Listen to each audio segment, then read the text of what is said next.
Let's talk all about AI in business. It's hosted by Brent Muller.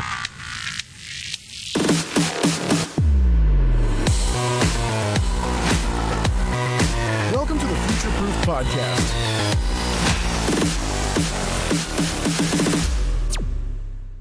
Hi, and welcome to the latest episode of Future-Proof, the podcast where we decode how founders, leaders, and execs are working smarter by using systems, automation, and AI. If you're looking to future-proof your business, you're definitely in the right place. And before we dive in, if you're a founder, leader, C-suite exec, and you're feeling the pressure to grow faster with leaner teams, we're constantly developing new leading edge AI solutions that are plug and play. Last week, we helped a client save over 30 hours just for their sales team alone. So if you just want to explore where AI could save a bunch of hours or, 2 to 3x your lead flow, we do free, no pitch, 33 collab session. Links will be below in the show notes. But let's jump in with today's guest. So I'm joined today by Lee Roquet, and Lee's been doing a lot of high impact stuff in the software and performance marketing space for the last few years and most of your career, right, Lee? So thank you for joining us. No, Brett, a pleasure. Yeah, glad to be here. Yeah, it's gonna be fun. Let's jump right in. Let's talk about your journey and your background leading up to your last gig. Yeah, no, I'd love to share, and thanks for having me on. Yeah, like I said, I've been in the kind of software space for about 20 years, and the last couple of years was fortunate enough to be step into a CEO role. So where I was able to lead a global performance marketing company. So I had about 60 employees, had teams in Europe, teams in the Philippines, teams in the US, and also had a side software division within the company that had been an internal application for many years. And then we decided we had something special and wanted to take that to market. And so that's been the focus for the last couple of years. And so let's talk about, just for a few minutes, that journey, right? Your experience getting thrown into a CEO role, really cool with private equity behind it, right? But you could be thrown into a number of different situations. To me, you got thrown into the hardest one, which is turnaround, right? Sure. And so talk through that, like with the challenges, what you learned, because you being like, all your different roles leading up, I would imagine that all of a sudden the expanded roles of becoming the visionary, the turnaround guy, the whole thing, that you got thrown into some new and unexpected challenges. It was a interesting journey the last couple of years. So basically got to step into, I was working at Finch as the VP of customer success. There was a transition. The firm came in and took over, and they asked me if I'd like to step into the seat. I've had VP roles. I've been chief customer officer at a pretty good size BI company. And so I thought I was kind of prepared for that next step. And boy, it was eye-opening. I mean, you take everything you've learned in all the roles you have as a leader, a manager, and what you've done. And I think until you actually sit at the top seat, it's really true. One, it's incredibly lonely. Yeah, I would imagine. And there's a lot of things that I think a lot of founders or CEOs don't share that you're responsible for, like having a board, a PE firm behind the organization, like how much time goes into making sure they're aware, happy to keep writing checks. And those are some of the things where I'm like, oh my God, I'm spending hours a week preparing for board meetings or preparing for just, update calls. So I think that was probably one of the biggest surprises. But I think for me, like stepping in and thinking as an operator, I've always been the person somebody handed something to go get done.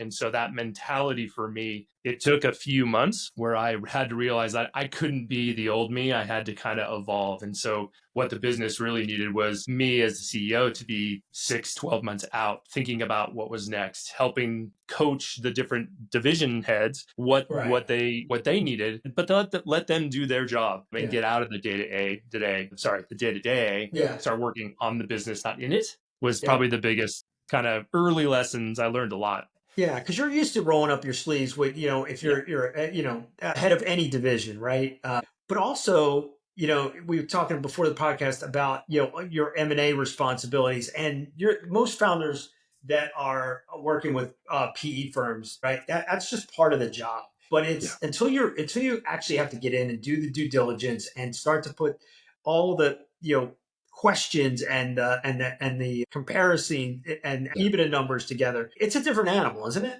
100%. Yeah, funny story. Like the day that I got announced as CEO, I'm thinking, okay, now I'm going to start building my culture and organizational design and making sure I have all the right people. I get a call to jump into a meeting, and we start basically M&A work for 3 months. So I'm having to parallel, like get everybody excited about all the changes, but also then putting all the the due diligence together on potentially selling in 3 months. And so that was a shock. But then yeah, being able to spend the next 12 months really with a focus on trying to find the right partners. But it's tough. You're constantly on the phone, you're dating, you're trying to find people who could be a good match. And then you get, you start looking at their numbers, your numbers, you're sharing, you're, flying to cities to go out to dinner to see if you can work with these people.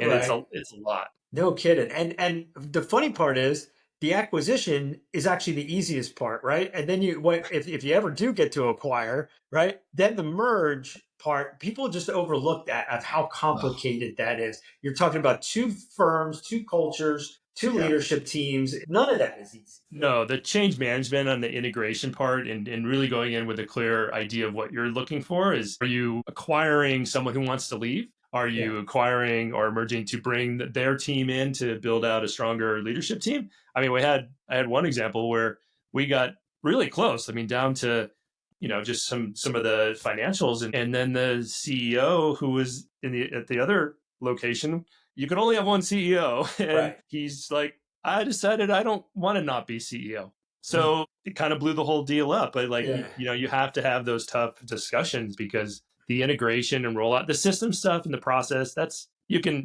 do that, but it's the people piece and who's People staying, who's pieces going, always. and a lot of times people's you have to be willing to put your ego in your back pocket for the longer vision if Right. you are sitting at a higher seat, because there is going to be people that come and go, and titles that need to change. Yeah.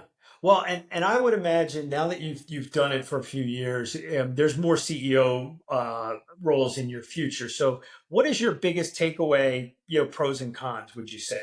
I think for me, like, I mean, it was hindsight is just so cruel. If Right. I look back, and I was kind of trying to put together a little playbook, so I was like, so I don't forget these things. But I think for me, one of the couple of the bigger takeaways was, one, you can't go in with an operational mindset and really just, I think, feel like it's being a hero. Like I was trying to help, like I wanted to be in everything. One, it's not sustainable, waking Right. up every morning and going, okay, what are all the client emergencies? What are all the chat groups saying? What are all the emails? And, with a global company, it was really tough because, the team in Europe's already had 6 hours on me when I get up. And Right. so that was really tough. So really having the mindset of work on the business, not in it. The next thing too is that I kind of thought I had to keep the team I had. Like Mhm. I had to take this thing and make it better. And what I realized is day one, I should have stepped back and put together what does the business need to be successful? What are the roles, seats? Yeah. Who do I have? And then the idea that I learned later on is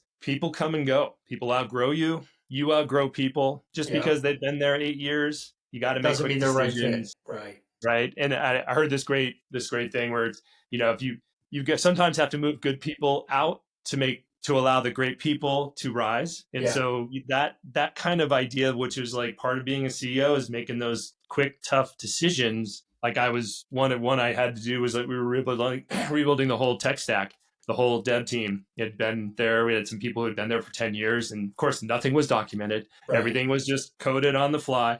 And so you're thinking like, man, if we have to replace and modernize, like, is everything going to fall over? And I Right. was so worried to risk that the whole system would fall down and all the clients wouldn't have software, that I waited maybe 90 days longer than I should have. Yeah. And when I finally had to make the decision, everything was fine. You're So right. it's like, it's stuff like that where you look back and you go, yeah, that could have saved us 90 days of runway or of revenue or of this. So fast decisions and realizing you kind of you got to build the company and make those, quick decisions. And Yeah. I've got a little No. book.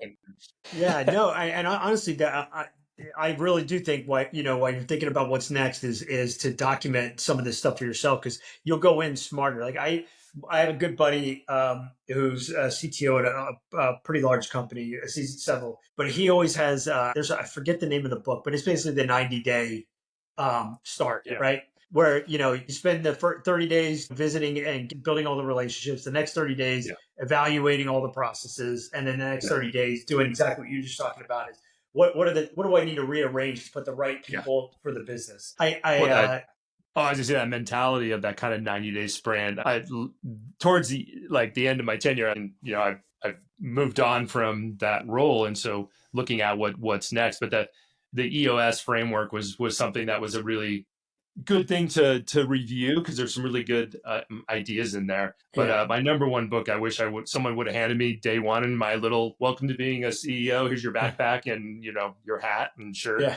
Is a book called CEO Excellence, which is just a phenomenal book. Very cool. So we'll have to put that link below when the podcast goes live. No, it's fantastic. So Lee, as you think about you again, you're so steeped in software and SaaS, start to tell me about what you're seeing in the industry, right? Because you're going to have opportunities and you're going to have to evaluate a lot. But and now that you kind of have a perspective, what are you seeing in the industry shifting? Before we even jump into emerging tech, what are you seeing the industry changing? Oh my God, I mean, I am blown away at the speed of which things are evolving. I've been able to have some free time, and I've been talking with some VC groups and just how they're looking at going to market. I think the whole VC, the way money has been kind of controlled and doled out based on, the pitch deck that you do, that's all going to go away. I'm seeing and experiencing, I've got a couple friends who would have had to go pitch deck, get some money, build a team, get an MVP, maybe then have proof of concept, and then get more money, and hopefully and then give up equity. Right. And now that whole thing's flipped, right? Now I've got an MVP. You can use some pretty cool, Lovable and some other things that are out there.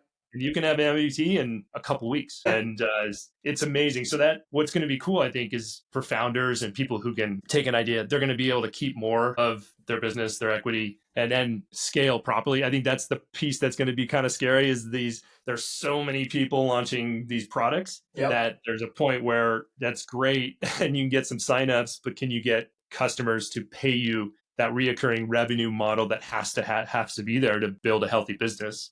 Totally agree. That's probably the coolest thing I'm kind of seeing. But then I've been thinking about, man, all of these more not legacy or older organizations who need to modernize. When you look at like the big SAPs and things like that, like when you look at the tech stack, and this is one of the things I did get right when I came in first day, I did a full system audit and found we had like 87 applications across the whole organization. The adoption rates on most everything was terrible. So we got that down to about 30 and saved some money. But that idea of like looking at your tech stack, looking at the systems across your organization, what percentage of adoption are you using? So then looking at that and going, okay, well, if we're paying for this, let's say $100,000 for this one application and only getting 20%, adoption, can we now bring an AI tool inside, build it ourselves, own it ourselves, and just focus it on the 20% that everybody's using, right, and save money? So now I think there's this opportunity to help businesses modernize in a way where they can think about, and I think the CEO of Shopify, his mandate that got out this week or last week, where he was just like, before you hire anybody, think about your AI agent as your member of your team. Can you do that to help actually make your team better and scale? I think that idea for me is just like, man, looking at customer experience, looking at how we can improve the whole customer, team, product, and brand experience across an organization. I think it's just going to be, I'm excited for the change and a little scared. Yeah. And everyone has that reaction, right, Lee? Yeah. Excited and scared all at the same time. I think where we're at right now should be more on the excited part for the reason that a lot of the reasons you just mentioned, right? Is can you take because one of the things that is happening, no doubt about it, is we have a talent shortage, right? Because there's more companies fighting for the same talent. So the best stopgap of that is how do I take really good employees and make them excellent with a co-pilot and an AI digital coworker, right? Yeah. So that's kind of what this Shopify CEO is onto. And I think he's spot on right now. Now, as we go further and the AI gets smarter and it can reason more, that's where it gets a little scary. But right now, I feel like it's kind of it's almost a sprint, right? Of who can change and disrupt and reimagine certain applications, industry solutions. And I think that part's really exciting. Oh my God. Yeah. And I think to your point, I mean, there's a couple of things where it's like I've been starting to think about like, there's all this speed and if you follow, there's an AI for that. And there's like Yeah. every day there's 10 to 15 new AIs that it's just like, oh my God, it's Crazy. great ideas. Yeah. But I had somebody say this to me yesterday. I was talking to somebody about just, oh man, you should get on and do this and you could build that idea. They're like, what happens if somebody hacks me and they put something in my code and then I don't know because I'm not a developer? Where's the security check in that process? I'm like, Right. that's those Good things point. that are going to need to come when we're thinking Yeah. about deploying. I think that's probably why most organizations, I think it's still only about 15% of people or businesses out there have an AI strategy and plan. Well, and Working with that might be someone. high. Oh, yeah. Yeah. Yeah. So working with someone to make sure that those controls are in place, like simple settings, turn off your, your chat GPT sharing everything when you thumb up to Right. the world. Yeah, absolutely. And I think this is where, internal AI solutions are going to be more important than ever for that reason. You have to figure out where's the walls to protect my IP versus, using these commercial tools, and what do I got to build Yeah. internally versus, using the off the shelf stuff. Cause you're right. Once you do it with ChatGPT, you're sharing to the world. So yeah. Yeah. No, and I think it's, we had, when I was at my last company, we had a think tank. It was fun. Like we had an AI think tank group and we would share ideas and, and me as being a CEO, I'm like, I love anything like apologize later and make Yeah. something cool or black Right. ops on the weekends or whatever, Yeah. have some fun, but solve a problem. And if Yeah. it works, I'll roll it out, like let's break stuff together and learn and challenge each other. Cause I think that's that's one thing I've had this last 2 weeks is more time. I'm just jumped on. I started taking some classes and I'm building my first software application for a friend of mine. And so Fantastic. it's just super cool to do. And I've always kind of been in all my jobs, I've been part of either the product team or supporting feedback to drive the product team, but I've never been able to code myself. But now I'm feeling like I'm vibe coding away and having a good time. Absolutely. Are you using something like Lovable or Bolt to do POC? Yeah. Yeah, Replit. Oh, Replit. Right. Yeah. There's 4 or 5 out there, but Yes. yeah, that's fantastic. Yeah. So it's kind of a fun project for you as well. Yeah. Yes. And so as you think about when you go, whatever your next venture is, and you jump into it, how are you going to embrace AI? That's really the question: is how will you do that, knowing that you're going to be in a leadership position, whatever that may be, whether it's CEO or VP, of customer experience or whatever, you're going to be in charge of a big group of people. How do you envision embracing AI and with the team? I think for me, it's what I've had to catch myself as I'm kind of thinking about. I've been doing some consulting and advisory things that I've got to break my old habits because I've got 25 years experience in setting up teams and process and flows. And I've got some methodologies that I know work. But when I think about them now, I go, but we're not creating knowledge base articles. We're just going to use an AI. We have learning management systems, but I can do all that in so for me now, it's almost like I have to like slap my hand and go, no, step back, think about it as the reverse. Think about where you want to be in 6 to 12 months, because that's already really happening tomorrow. And so with the speed of change. And so I think for me, it's coming at things with, okay, of course, you're going to do your normal business analysis and look at your department and your teams. And after being the CEO spot, I'll have a little bit better idea of kind of the business impact and health of the organization and how I could better serve my CEO if I'm in a sub leadership role. But I think for me, it's going to be always questioning, like, is there a way for us to do this so that my biggest thing is at the root of the end of the day, I always come back to we're people helping people. And so I want to have human-led AI. I want to make sure that everything we do gets us to spend more time with our customers, understand our customers, remove friction, and really focus on that piece. Because I think I kind of think about, 15 years ago when like call center automation was like all the craze. And you could just be like, oh, we don't have to talk to anybody and we'll stick them in a phone tree, and how frustrated everyone got. And I just don't want to see that happen with AI, which you can kind of see some people are like, I do my whole business with AI and now no one has to talk to anybody. I'm like, That's not the point. That is not the point. Right. I Yeah. couldn't agree with you more. We're, again, digital coworkers, as we call them. I'm a big fan of AI first in your mindset, which is very hard. Like, just to your point. Oh my God. Yes, you have to go stop. Yeah.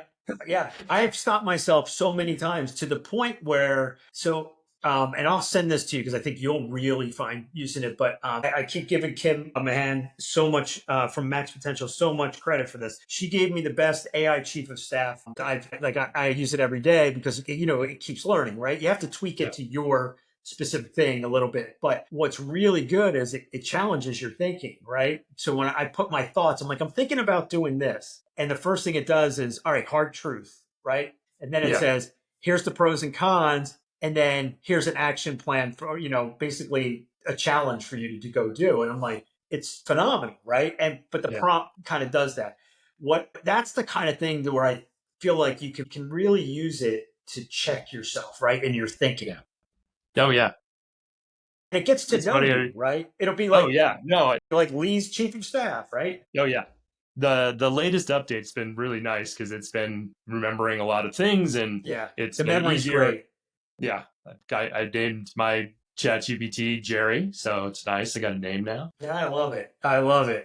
So and I think everybody should do that. It's just it becomes your like I said, it depends on what you do. Like if it's for marketing, you do something else. If it's chief of staff or your personal assistant, there's all kinds of things you can do. With these things. Well, I think all of us would love if, and I don't want to say it out loud, but the little device that sits next to your, in your house and on your phone would be way smarter because it's just so frustrating. So I'm okay with getting to the place where it's more of a life co-pilot. Yeah. I think that'd be really cool. Yeah, me too. So as you start to think about, the next step for you, are you leaning one way or another, or because I'm sure that you're getting all kinds of conversations, especially with your background, your experience. But is it weird because you're in this kind of get to be choosy a little bit role? That's kind of cool. It's interesting because I am pretty excited about the transition that's happening. I've always been someone who's I've always been pushing the envelope, and early in my career, I had great mentor bosses who were like, I don't care. Just go figure it out. Go do something new. Bring in whatever technology. So I've always been able to kind of have that. So I'm excited about what's in the next 6 to 12 months. I definitely want to I think a lot of people, I've been hearing this a lot online, like people are wanting to find a balance, right? A balance between their lives and their work. And, I don't feel like I need to chase titles anymore. So trying to find a purpose. And I'm really focused on wanting to really help people who want to drive positive change. And so, I've been fortunate enough to done quite a few roles in a couple of different industries. And so I'm kind of looking at advisory boards and, do some fractional work to try to help some early, founders or people who are wanting to grow and scale and don't know how. That's kind of where I'm thinking I want to spend my time. Or if I find a really good tech software company that's at that place, they're like, we need help scaling and growing, and they have a good purpose and culture, I'd love to be part of that too. Yeah. Do you lean more towards established versus startups, funded startups? Because you know how fun they can be, but you also know how exhausting they can be. Oh yeah. I do. I'm a little bit of a workaholic. I do like the work of work most of all. So no, I think the startup is fun. I think, it's, again, it would be great. And I live in the middle of Idaho here. And so it would be great to be back in an office and around some people. But, I've been remote for 15 years now. Yeah. So, but, I think that smaller, the excitement, like the solving problems every day, that kind of stuff is fun because most of the time someone has solved that problem. It's just coming up with a way it works for, your team, your process, your customer and stuff. So yeah, I think for me, I think the fun of building something new that actually has, some funding and isn't a turnaround and has some momentum would be really cool. Yeah. Yeah. And it's funny because I told you, I have some friends that are all at C-suite level. It's how I built my own network over the years. And it's funny that, the dinner conversations that we have where it's, nobody's around and you really get the lay of the land. Like, hey, I never, if we were having dinner, you might say, hey, I would never do a turnaround again. But like, I remember one of my friends had said, I never come in the middle of the funded round again. I either come in the beginning or Yeah. I come in at the end. He goes, but coming in the middle, he's like, there's not enough runway to, Oh yeah. if they have a 5-year plan or a 3-year plan, he's like, there's not enough runway, but for where they want to get to for me to make the Yeah. impact. Right. And I go, that's a great, he goes, I don't think I would have known that until I lived it. Right. No, 100%. Yeah. Yeah. No, and I've been on both spectrum. I think I would agree with that. I think that other piece is the runway piece, like the enthusiasm and excitement of coming in as a new CEO and like I'm gonna create a media company. We're gonna do this, and even though I had to pitch it and get it signed off on, Yeah. it wasn't But truly what the PE Right. firm wanted. Right. Right. And if you knew that you had, 3.5 years versus 2 years, right? That's a big difference in implementing your vision. Yeah. Yes. Yeah. Yeah. No, that was my other big lesson is really have those back channel, just one-on-one discussions. Like, Yeah. are you What's the are you end just game saying here? yes because you hope that this thing becomes a $200 million company, and are you going to give me the leeway to get there, or Right. are you really just wanting a 6-month out? Right. Right. Right. And honestly, that's the coolest part about that. And to me, I talked to a couple of VC guys that I've had on the podcast, great interviews, and I learned so much about how they think. And to your point about that, right? They have a clear playbook that they go by. Yeah. And I feel like that playbook, right? I think that you could actually build a prompt, in one of the models now to say, Yeah. hey, let's do some background. What is the average, if the PE firm, what's their average turnaround? Like, what is their real end game? What's their playbook? And you might be able to get it without having to, do 100 dinners to get to the answer. Right. Right. Yeah. Yep. So No, I and there's do think definitely that changes the game a little bit, right? agreed. No, and like I Yeah. said earlier, I mean, I know I've been reading a few posts from people who are like, the VC world is going to be turned upside down, and that's It is. it is, and you can already see like there hasn't been a lot of unicorns in the last 12 months, and No, that you're right. whole concept of funding for that and trying to find that is going to change. It'll be Yeah. interesting to see what happens with the funding model, and I am excited to see like founders who have worked their butts off. And, it's 24/7, right? If you're not 50 things wearing 27 hats, you're sleeping and dreaming about payroll and things like that. And so Right. the founders who work that much and that hard and have to do that, they deserve all the equity they can keep and grow and all the success for themselves, their team, their purpose in life. Totally agreed. Totally agreed. And it's a grind for sure. It's definitely a grind. All right. So I told you I was going to finish up asking my selfish question is, tell me what Lee uses for be more productive. What do you use AI for that you think other people would find really interesting? Yeah. Well, of course, I'm dyslexic. So, of course, I use it for lots of writing. But the thing that I've kind of been doing lately, and I actually built in the last 2 weeks, I built a new like an AI agent for myself. Mm-hmm. So looking at actually podcasts and just looking at ways to kind of help connect with just people who and other podcasts that are similar and like introducing myself to see about that. And I don't know, just kind of playing around like how can I learn from other people who have been on shows and just like a little bit of a summary. So that's been kind of fun. Yeah, I've been trying to really look at trying to get some better insight into prompting. So looking at how other people are building some prompts. I got one yesterday that was, from the mindset of a CCO, do a deep review of a customer. I think you brought that up when we were talking earlier, but being able to kind of quickly get a one sheet or whatever on tell me about this company, what are they doing right? And I mean, the amount of data you can get in no time at all is just that would have taken you hours before is just so helpful. And then you had a great example of prepping for board work. I wish I would have done that last year, but I think anything like that where you can just get a little validation.